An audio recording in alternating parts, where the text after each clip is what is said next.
Welcome to Behavioral Health Today, a podcast brought to you by the Triad Network.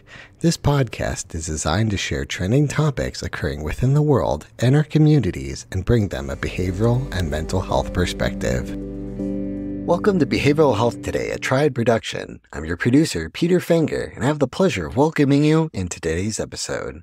In our show, we'll resume our conversation with our host, Dr. Erin Elmore, and her guest, Dr. Jaimee Arnoff, working with at-risk teens. In our last episode, we discussed the definition of high-risk behavior and the signs to look for that separates normal teen behavior from something that's more serious and could benefit with therapy. The importance of early intervention for high-risk and at-risk teens, and the first steps to welcoming youth clients into therapy, and the locus control they have to feel comfortable to participate in therapy. We'll resume our talk today by discussing the therapy environment and how we can make it a safe space to get vulnerable as a way to build trust. Okay, let's talk about how you make people feel comfortable, because I'm very comfortable speaking with you. I'm sure your teens are as well. So when someone is on your schedule, how do you make them feel comfortable? How do you gather some of that contextual information you were talking about earlier?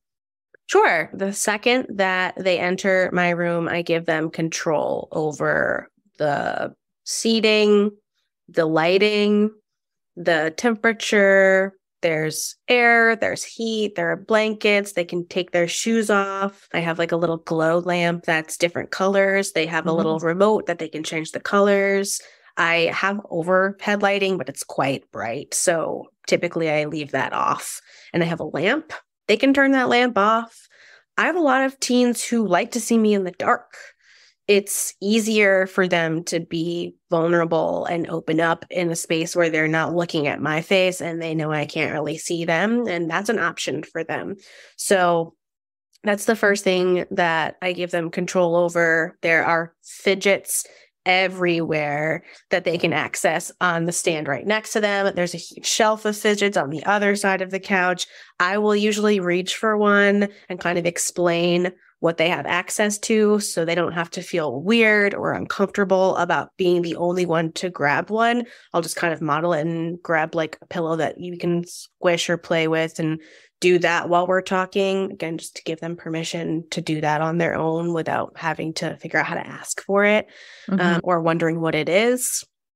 And then usually I'll just have a conversation with them about what's bringing them in, review what their parents likely filled out on my intake paperwork. I never want it to seem like I'm having background conversations with their parent behind their back. I'm going to be very transparent about my thinking and everybody's goals and everybody's concerns.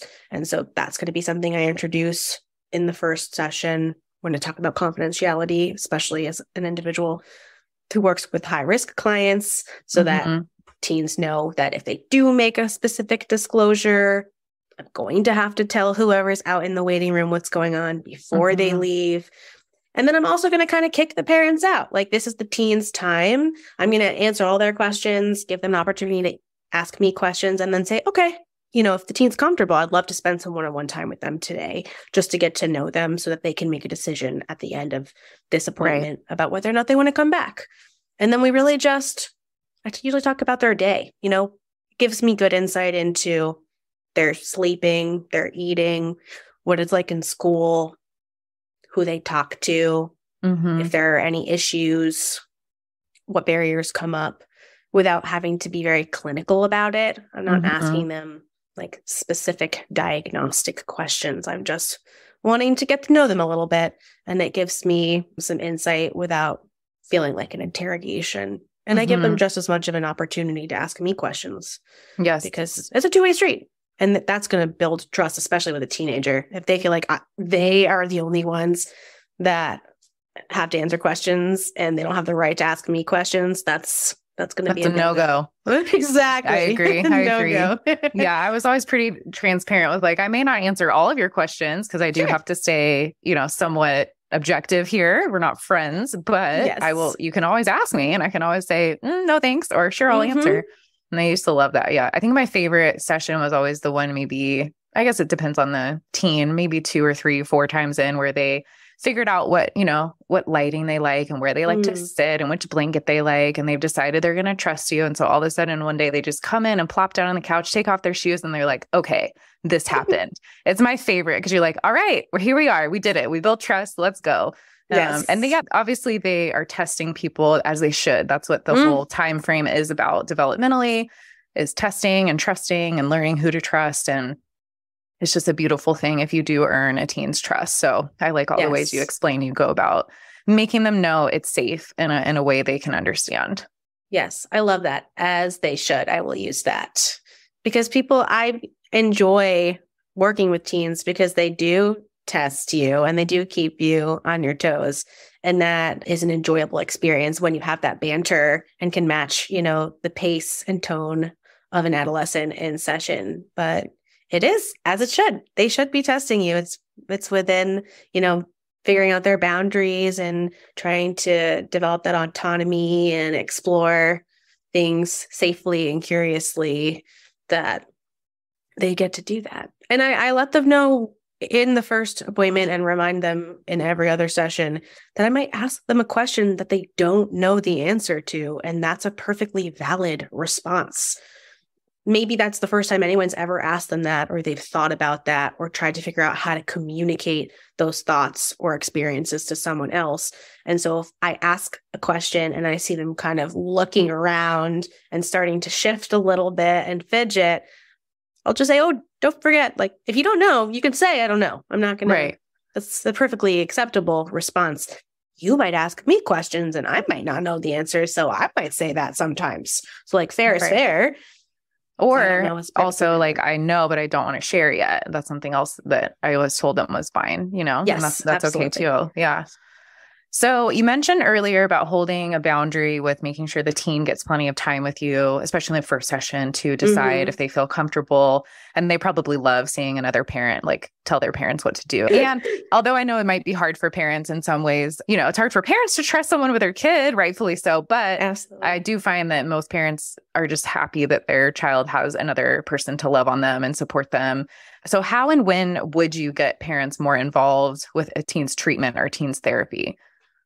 Obviously, if they make a disclosure, they're going to be invited into the session before we leave for the day. I give the teen control over how that's done. I can either invite the parent in and share myself. I can invite them in and the teen can share and I'll just kind of quietly support, or the teen can bring them in and I'll just like wait outside and there's a shared work area right outside of my office, which is just next to the waiting room, which is a little bit more like soundproof to ensure everybody feels like they have privacy. Letting them know even during that initial phone call with a parent that might be interested in setting up a first appointment that I like to have a parent only check in, a month or so in.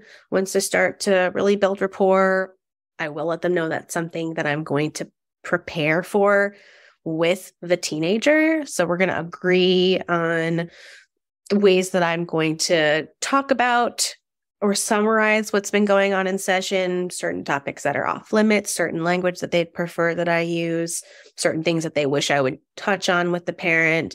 And I also let families know that if it's been a particularly hard week and they don't want to process something together without support, that they can absolutely just walk in to the waiting room. And then when I say, oh, hey, are you ready? And the whole family stands up and is like, yep. They can all come into my space. That's totally fine. I'm flexible with that. We do not need to always plan family sessions. Sometimes those are the toughest, but sometimes they're the most rewarding when it's kind of spontaneous and random because obviously they're really in need. And so they know that it's something that we can at least discuss at the start of every session if they feel like it's really necessary to at least have a little bit of one-on-one time with the parent during that time or a family session and scheduling additional parent only or family sessions as needed so that we don't completely like bulldoze over the teen's time. Yes. Yeah. It sounds like I ran my practice almost exactly the same way that you run yours. Yeah. I like how you're mostly letting the family sessions be led by the teenager's needs.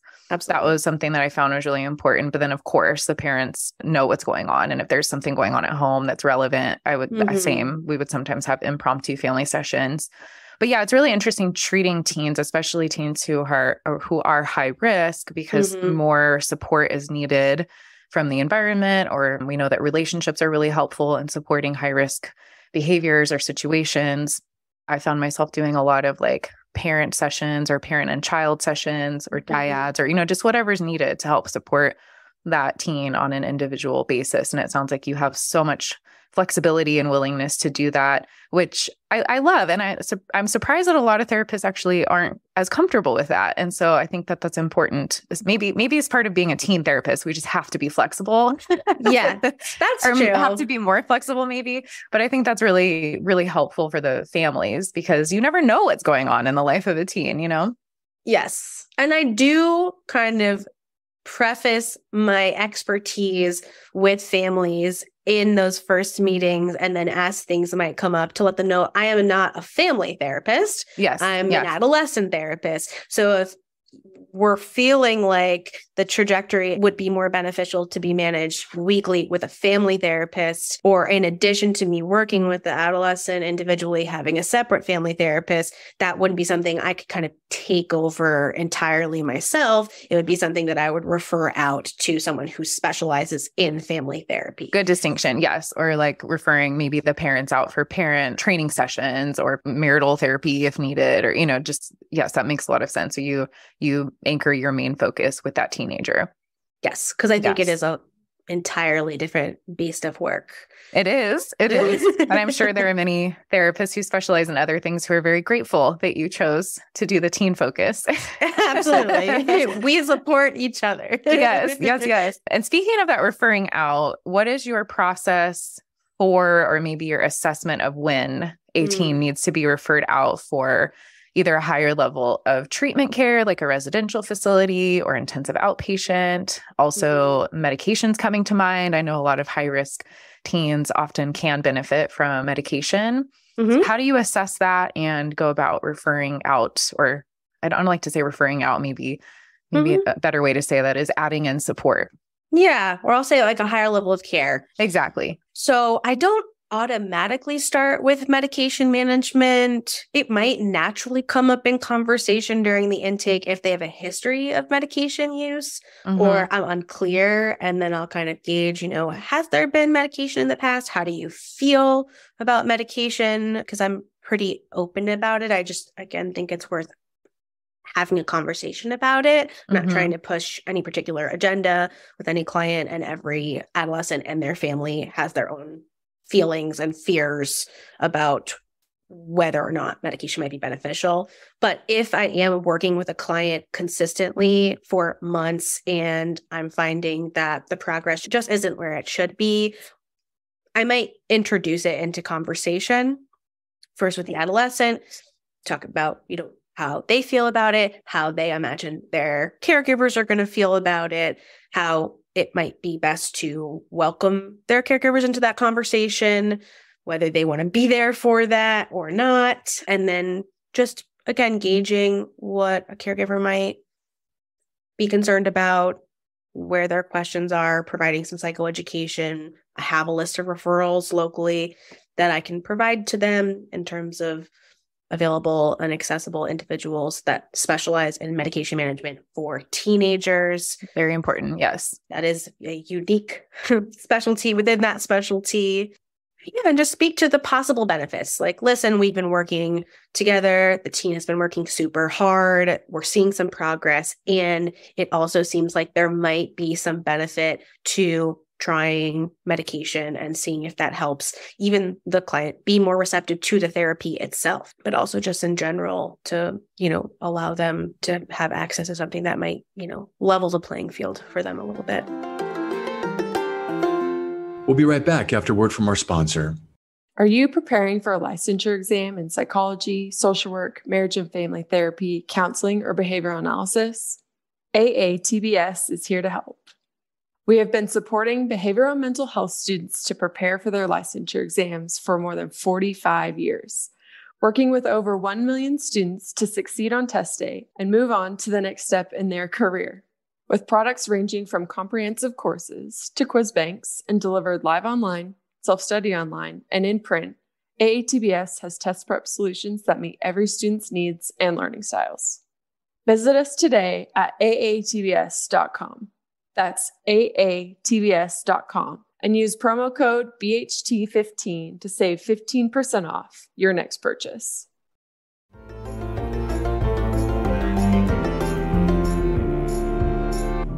Yeah. I heard the analogy one time and I always used it too of like, well, I agree that I don't want to start with medication all the time because the brain is still developing. So if it can be managed other ways, that's usually preferable. But if not, they're going to end up at the same place at the end of treatment. It's just how hard do we want them to have to work to get there? Do we want to get them extra support or a little bit of a leg up? So it's that analogy of if you fall into a big hole, you can climb out eventually. But like, what if someone also gave you a ladder to climb out? So yes, I like that idea of it being used in conjunction with therapy. And in fact, the research shows that that's the most effective. We never really just want someone to be on medication with no therapy either and no other ways of trying to help support, get them out of that hole.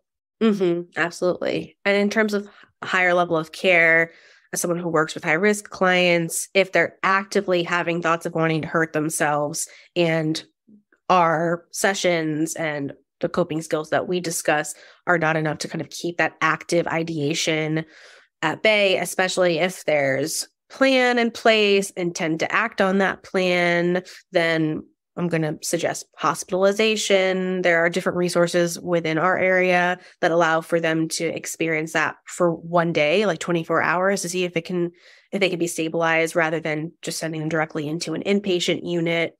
A lot of times it's not even me that's making that call. Schools will determine that they can no longer maintain stability or regulation in a typical school for the duration of a typical school day. So they might benefit from the added therapeutic exposure while they're also learning. So going to a day treatment program or an intensive outpatient program.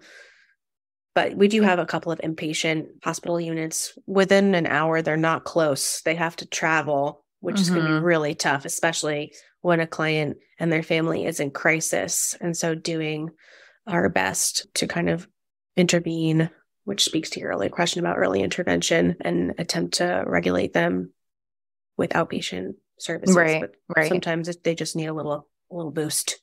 Yeah. And I know sometimes that stuff can sound really intimidating and scary to both the teen and the families, but it's nice to have another professional helping you decide if your teen needs that or doesn't need that, or, which level of care they need. And so even though I know that can be kind of a scary road, it is much scarier to not do anything and just send the teen home. And then so much weight is on the parent's shoulders.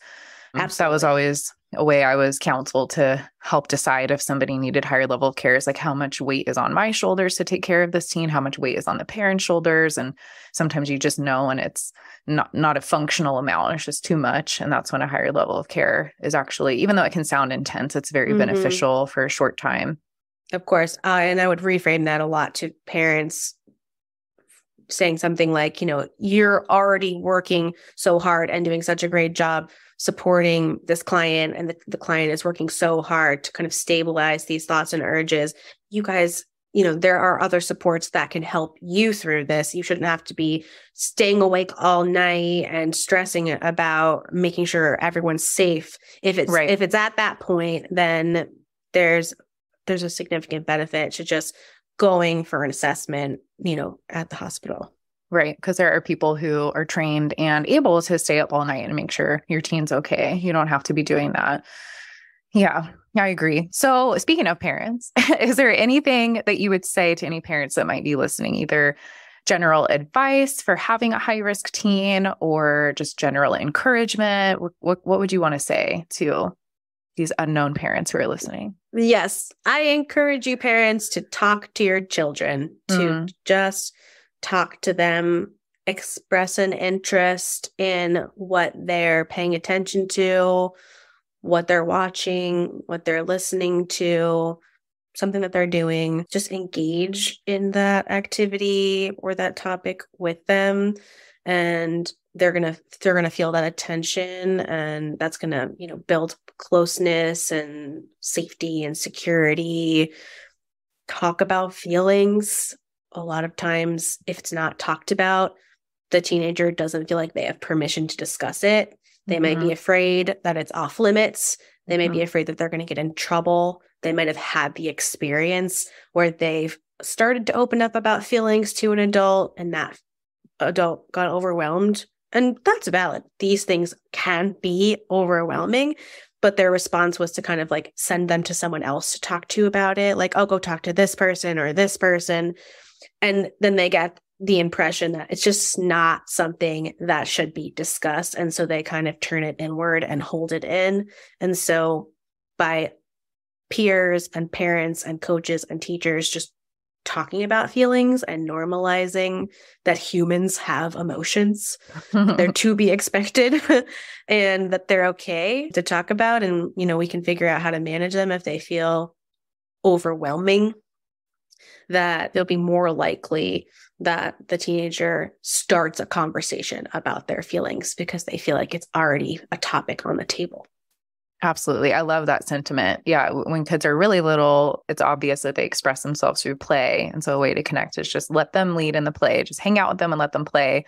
And it's the same thing with teenagers, except it's their hobbies or their interests or just doing something together. I think that those intense, like face-to-face conversations are really uncomfortable and difficult for some teenagers. But like you're saying, just playing basketball with them or taking a walk or just doing some activity together can open up dialogue. And I totally agree with you as well that I think sometimes parents think, or even coaches or teachers think, oh, if something's wrong, the teen will talk to me. We have a good relationship. Like they'll bring it up, right? But everything's new to them. They may not have the language for how to do that. Like you said, there's sort of unwritten rules in families and expectations that they're starting to pick up on as teenagers. And so I think giving parents permission to, even though it may seem awkward, just start a foundation of a conversation. Like, hey, when I was in high school, I sometimes felt X, Y, and Z. Yes. And the teen may look at you weird and be like, okay, whatever. But you might be surprised 2 weeks later, if you go on a walk, they might say, hey, remember when you said blah, blah, blah? Like, I'm feeling that way now. So sometimes you don't have to have a productive conversation about it, but just the parent laying the foundation, like you're saying, and giving them permission to talk about it if they need to, then the teen will maybe initiate or respond. So I think that's really, really solid advice. Yes. If you're expecting the teen to put themselves out there, you have to be willing to put yourself out there. Yes. Yes. And you don't necessarily have to overshare, but even just saying, hey, if you ever want to talk about this with me, or heard on the news that this happened to as someone your age, or, you know, like you don't have to share your own experiences if you don't feel comfortable with that, but just letting them know, hey, if you ever want to talk about this, I'm here. Even if they seem awkward about it, it goes miles in helping them know they can talk with you if they need to. Absolutely. Yeah. Okay, so where could we learn more about you and your work? Where can we learn more about BFF therapy? Give us all the details on your work and your program. Yes. So you can go to our website, bfftherapy.com. That has all about us, our services, how to consult with us, how to get us involved in media, and then our Instagram at BFF Therapy, where we're posting all the time. We're doing reels and stories and posts and pictures of some of our tips and tricks, things that we might have come up with or felt were really impactful in a session, and had permission to, you know, post a progressive muscle relaxation or a coping kit that I made with someone. If I make a recommendation in session and I want to make sure that the clients have access to the link, I'll post it on the stories for that day. So they don't have to like go online and look it up themselves. They can just click the link and go right to it. I understand. Ease goes a long way. Exactly. That's great. And you said you're in New York, right? Did I remember that right? Okay. Yes. So for those of our listeners who may not be in New York or not on the East Coast, is there a place you'd recommend parents could go to find a therapist in their area for their teen? Ooh, well, you can go to Psychology Today. That's the one I was thinking of as well.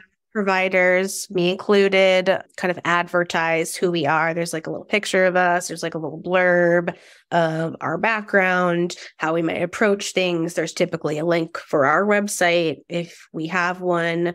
And it's just a way to kind of like scroll through mass amounts of providers in your area, broken down into specialty. I believe Psychology Today now has the option for the clinicians themselves to identify whether or not they're even accepting new clients. They do, yeah. And you can filter by insurance and other items. Yeah, that's a website I was thinking of as well. So you don't even have to like go through. Sometimes if I'm getting an inquiry from a parent who wants to know if I'm working within their insurance because they have to go through insurance as an out-of-network provider, I'll suggest that they call the back of their insurance card, and that whoever picks up the phone will have a list of local providers that are in network that they can reach out to, but they don't necessarily filter out who is availability and who doesn't. But Psychology Today is going to do that for you, so you don't have to like finally find a person that you think would be a good fit, only to realize when you call them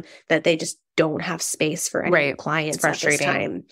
Yeah. I think you can also check in with your primary care or your children's primary care provider. Sometimes they have a list of people locally that they can refer to. Yeah. Schools. Schools. Oh, yes. Well. Thank you. I forgot about schools. That's a big one. Yes, they do definitely have people they refer to. So school or primary care, that's another place as well. Yes, I definitely maintain networks with primary care providers and school guidance counselors, school psychologists, just teachers in general.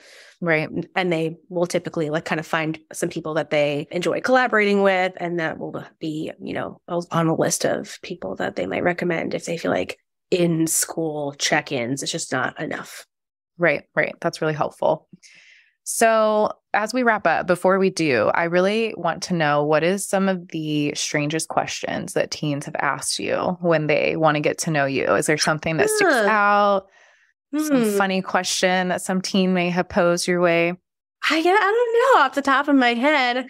Our thing at BFF Therapy is no topic is off limits. So there's nothing that comes across when I hear the word strange. I'm like, no. It's all the same. Just a question. I feel like I often got asked about like, what's your most embarrassing moment? Or they always wanted to know just personal items. Like, what's your favorite color? All the way down to like, do you have kids or are you married?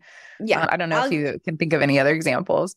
I usually get tested with teens on my music preferences. That's like a big test for them, because if I'm not cool and like with it, they're going to know right away. I like country music, so that's already a notch in the wrong direction for me. That's not cool. Clients. I'm sorry. That's not cool over here. I'm learning. I like Broadway musicals. And so I do work with a lot of theater kids. So that's actually served me very well. But then other clients are like, yeah, no, it's just like not my vibe. So we need to like curate a playlist. And that will honestly just build into more conversation of, well, who do you listen to? And do you have a playlist that you lean into when you're like feeling really down or wanting to like kind of lean into more positive experiences? And then we'll curate a playlist together. And that's just another thing that, you know, we can connect on. Yeah. I do think it's funny when I started seeing kids and teens right out of grad school, and usually the teens' idea is that they want to find something in common. And my fear as a therapist when I was younger at all of this was like, what if I can't find something in common with them? But in reality, I think that they ultimately just want to know that you are a good person and you're not, you know, you are somebody that's trustworthy. And so it's interesting. Some of my most close clients, we had absolutely nothing in common. And so I think teens was looking for something that's the same, but it really doesn't matter. You just want to be a genuine person. That's all that they want someone to connect with them on. Exactly. I do. Okay. I have been thinking I have the strangest question that I've been asked. Okay. I'm ready. Let's hear it. What's your take on raw fish? Oh, that is very specific. Super specific. And I got super nervous because I love sushi so much. And I was like, I feel like that's the wrong answer. Based on the tone and the way, the language, I feel like raw fish is not hard good. No. Yeah. And so, but I told them I was going to be transparent. I told them that I'm never going to be a clinician who is like pausing and using filler words and looking up and around while I'm thinking about what I want to say or what I want to ask them. I'm just going to go through that process out loud. So they just have access to my thinking completely and aren't wondering or worrying like, oh my God, did I say something wrong? What is she going to ask me? Like, how is this going to go? And so I just said, I love sushi. And she was not supportive of it. She only liked cooked fish, but we got through it. You got through it. Yeah. See, that's the thing. They think so much weighs on this. Like, oh, what if my therapist doesn't like this? And it's really okay, even though to them it seems like a big deal. Yeah, that's really funny. I think it's so funny because with adults, that type of question would seem so clinical, like so strange. Yeah. But with teenagers, it's just another day, just another Tuesday. And that's what makes it so fun. I love working with teens. And clearly you have a great temperament for it too. Yeah. So yeah, thank you just so much for sharing your process and how you go about treating high-risk teens, and just your expertise and thoughts on that was really helpful. Thank you so much.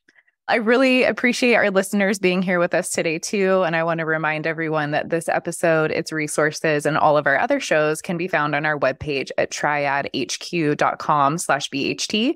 Visit triadhq.com/BHT today and explore our archive. And finally, we want to thank you for joining in on our conversation. And we look forward to having you back with us next time on Behavioral Health Today. We appreciate all the support from our community, and if you like our show, one of the best ways you can support it is by giving us a 5-star rating and leaving a review. Behavioral Health Today is a podcast part of the Tribe Network, all rights reserved.